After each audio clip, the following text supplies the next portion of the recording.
The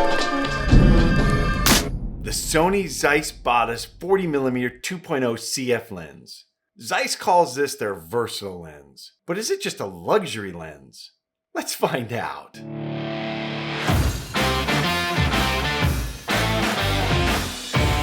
Before we start, to all you new subscribers, thank you. When I started filming this video, we were at about 800 and we just blew through that and we're over 1,000 now. I'm super excited about the community of photographers we're building and I'm so happy to have you here. If you're new here, we do simple to understand photography and video tutorials, insights, and reviews. So hit that subscribe button, you won't be sorry. Okay, let's talk about this guy. So the 40mm is part of the Zeiss Batis series that was made specifically for Sony full frame cameras. At 40mm, it's a little bit wider than 50, it's a little bit tighter than 35, which makes it pretty good for street photography, event photography, fashion editorial, and especially environmental portraits. I've been using it for a little while now, and we're gonna see if it can hold up to that claim of versatility. I'm gonna show you some photos and a little bit of video, and we're gonna get into the specs and exactly what this lens can do. And by the end of this video, you'll know whether or not you should have one of these lenses in your bag and whether it's worth the money.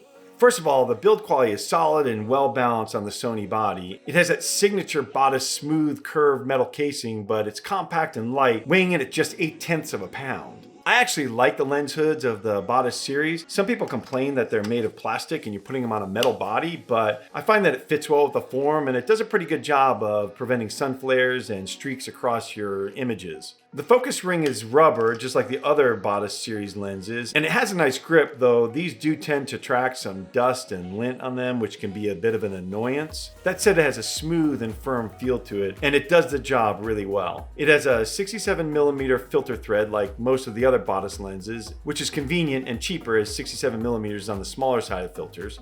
Of course, it has that signature Batis OLED display, which shows you focus distance and depth of field. And I don't use it all that much, but I can see it coming in handy, especially if you're doing some night photography or some dark situations for video, for instance, and you're doing things manually. But like I said, I don't use it all that much, but it does look pretty cool. It has a Zeiss T-Star anti-reflective coating, and this helps not just with sun flares, but also to retain color vibrancy, especially when you have stray sunlight washing across the frame. The 40mm has a focus limiter switch on the side for better autofocus performance, especially video, as this lens has the close focus feature, and that's what the CF designation is for, with a focusing distance of just 24 centimeters or 9.4 inches. You can see it has a gasket here for weather and dust sealing, great for damp or dusty environments, super helpful for me being half-time in the desert climate of Las Vegas. So though it's not a high-cost item, it's a big plus for me. As for performance, the autofocus was super fast, which makes it great for street photography or event photography, like I said, and fashion editorial especially. And the autofocus during video was quiet, which makes it suitable for commercial use. And here's an example of my wife running up the stairs, and the Zeiss grabbed focus fast and never let go, and this was the case for all the videos I took.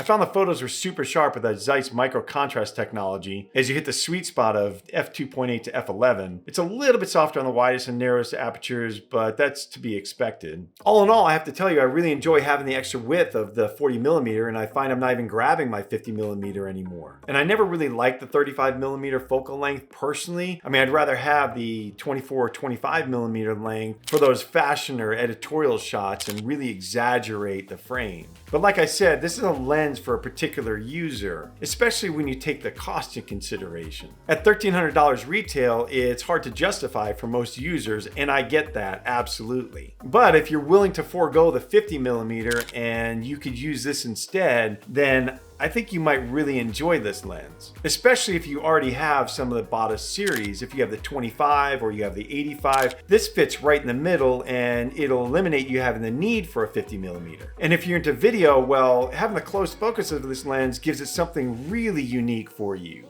especially if you want to do unique B-roll. And you can see here as I got so close to the matchsticks and the books, it was almost like a macro shot. So this lens definitely gives you some flexibility that you don't get with some other lenses. Also, if you've ever seen Daniel Schiffer and his videos, he uses this almost exclusively with the 25mm for those super silky smooth and unique B-roll sequences he does. I'll leave a link to his page in the description below and you can check it out. You really should if you want to see how this can perform in those video sequences. And if you're interested in a traditional macro lens, I recently did a video on the 90mm G macro from Sony. I'll leave that in the description also, and you can check that out. Okay, for a scorecard, I have to say, as usual, the build quality is excellent. It's solid, it's got a good feel to it, and it's balanced on the Sony cameras. Being so small and light and easy to carry around, I would give it a 5 for build. As for features, having the focus limiter switch is definitely helpful, and I found that was useful when I was doing those video sequences. But not having a focus hold button is a drawback, and I wish it did have that. But then it does have this really cool, but not all that useful OLED screen. So I'm gonna give it a 4 for features. As for performance, well, it focuses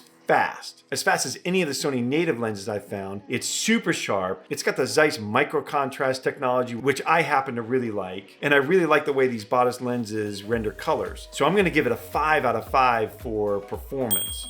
As for cost, well, I mean, it's absolutely well made. It will last for a very long time. When you roll in the performance with the build, it definitely should be on the higher end of cost, but at $1,300, like I said, this is for a particular user, and I'm not sure that that price is right for most people. So I'm gonna give it a 3.5 for price. So all in all, I would give this about a 4 overall, and though I'm going to keep it, and I really do like using this, I'm not sure it's right for everybody. Okay, so I wanna know, do you think this lens has a place in your bag, especially at the price? And if so, what would you use it for? Leave it in the comments below and let me know what you guys think. Okay, if you feel like this is helpful or at least a little bit entertaining, please hit that like button, as that really does help. Don't forget to hit the subscribe button, that little notification bell, to stay in the loop around here, and I'll see you in the next video.